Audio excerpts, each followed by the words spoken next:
महावीर का वार है, ये सच्चा दरबार है। सच्चे मन से जो कोई ध्यावे उसका बेड़ा पार है। ऐसा धर्म है जो सोमवार मंगलवार को मांस खाने पर तो भ्रष्ट होता है, लेकिन अगर मांस रविवार को खाया जाए तो धर्म को कुछ नहीं होता है। पाखंड की परिभाषा समझने के लिए मुझे लगता है यही एक उदाहरण पर्याप्त है। भक्तों, सावन खत्म हो गया है, अब मुर्गों और बकरों को पवित्र आहार में गिन सकते हैं। अब वही लोग मांस की दुकान की लंबी लाइनों में खड़े मिल जाएंगे जो सावन में दूसरों की थाली की हड्डी देखकर अपना धर्म आहत कर लेते थे। सावन में कोई शिवभक्त मांस की दुकान के बगल से गुजर जाए तो अपवित्र हो जाता है। सावन खत्म होते ही वही भक्त मुर्गा मछली बकरा पे ऐसे टूट पड़ा है जैसे उसकी सारी भक्ति सारी पवित्रता मांसाहार के लिए ही व्याकुल थी, बेचैन थी। भक्तों, यही पाखंड यही दोगलापन दूसरों को हमारे धर्म का मजाक बनाने के अवसर देता है। अरे अगर मांस से धर्म भ्रष्ट होता है तो मांस मत खाओ, जिह्वा पे लगाम लगाओ। चले खुद तो मांस देख के राल टपकाते फिर रहे हो और दूसरों को मांस खाते पकाते देख के तुम्हारा धर्म आहत हो जा रहा है। मैं भी तो हिंदू हूं, राम भक्त हूं, शिव भक्त हूं, मैं तो नहीं खाता मांस, और नहीं दूसरों की थाली में मांस देखकर मेरा धर्म भ्रष्ट होता है। दूसरों की थाली देखकर धर्म उन्हीं का भ्रष्ट होता है जो लोग खुद तो दबाकर मांस मछली और बकरा के मांस का सेवन करते हैं। ऐसे लोगों को या तो धर्म या मांस सेवन और धर्म भ्रष्ट वाला ड्रामा छोड़ देना चाहिए।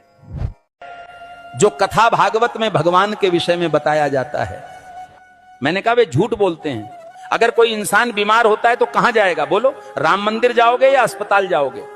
कहते हैं गाय का गोबर खाने से कैंसर ठीक होता है, तो बताओ भक्तों, इलाज के लिए विदेश क्यों जाते हो? समझो जरा। ये सब हम लोगों को भगवान के नाम पर गुमराह कर रखा है। और जब यही लोग कहते हैं धन दौलत त्याग कर भगवान की शरण में आ जाओ, और खुद कहीं पर भागवत कहने जाते हैं, लाखों रुपये लेते हैं।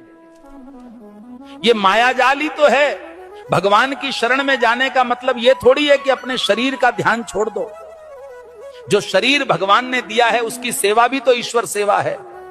जब बुखार आता है तब राम की जगह दवा ढूंढते हो।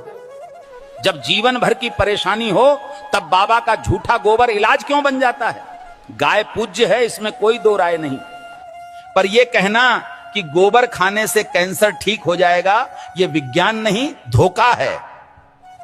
जो कथावाचक कहते हैं धन दौलत छोड़ दो, भगवान की शरण में आ जाओ, वो खुद लाखों के हवाई सफर करते हैं, एसी पंडाल में रुकते हैं और पाटीदारों से लिफाफा लेते हैं। तो त्याग हमें क्यों सिखाते हो? तपस्या की राह हमें क्यों दिखाते हो जब खुद तुमने उसका कोई अनुसरण नहीं किया? भगवान के नाम पर डर बेचकर जो अपने महल खड़े करते हैं वो संत नहीं, व्यापारी हैं।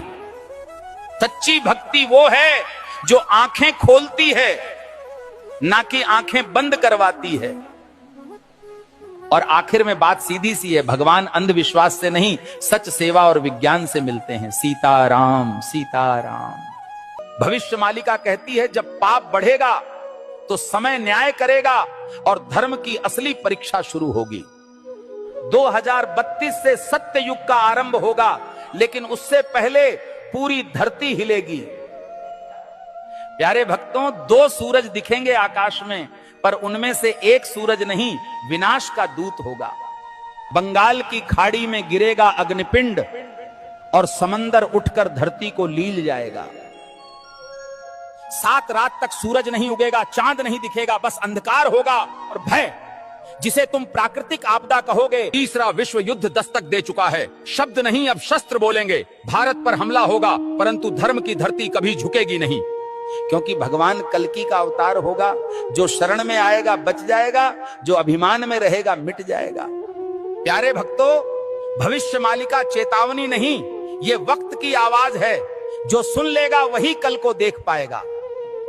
धर्म अब उपदेश से नहीं बचेगा, धर्म बचेगा तो तुम्हारे कर्म और श्रद्धा से।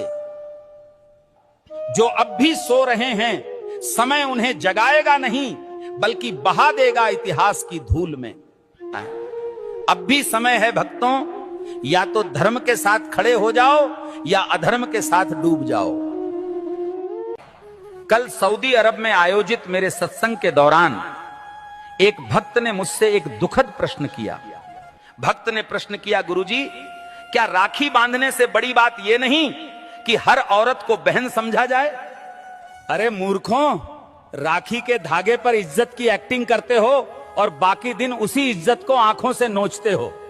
राखी का धागा इज्जत का प्रतीक है, पर नजरें ही इज्जत न दें तो वो धागा क्या करेगा?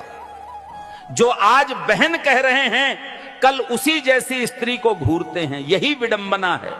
जिस दिन पुरुष की नजर नारी को सच में बहन समझने लगेगी, उस दिन हर बेटी, बहन, हर स्त्री सुरक्षित अनुभव करेगी। भाई कहे जाने से कोई बड़ा नहीं बनता, उसके विचारों और दृष्टिकोण में सम्मान हो, यही सच्ची मर्दानगी है। राखी की रस्म निभाना सरल है, पर नीयत की सफाई असली परीक्षा है। हे प्रभु, जो स्त्री को देखकर गंदे ख्याल लाता है वो कभी भाई नहीं बन सकता। हर लड़की बहन जैसी लगे, ये सिर्फ कह देने से नहीं होता, जब तक मन से उसे बहन समझा न जाए। राखी कोई ताबीज नहीं है, ये चेतावनी है सोच को पवित्र करने की और नारी को नजर से नहीं सम्मान से देखने की। जिस पुरुष की मर्दानगी किसी नारी की रक्षा न कर सके, वो राखी के धागे का भी हकदार नहीं होता। राम के भक्त हो या डर के गुलाम, शर्म करो। हनुमान जी ने रावण को जला दिया, तुम आंख फड़कने से कांपते हो। अगर आज हनुमान जी को कुछ कहना होता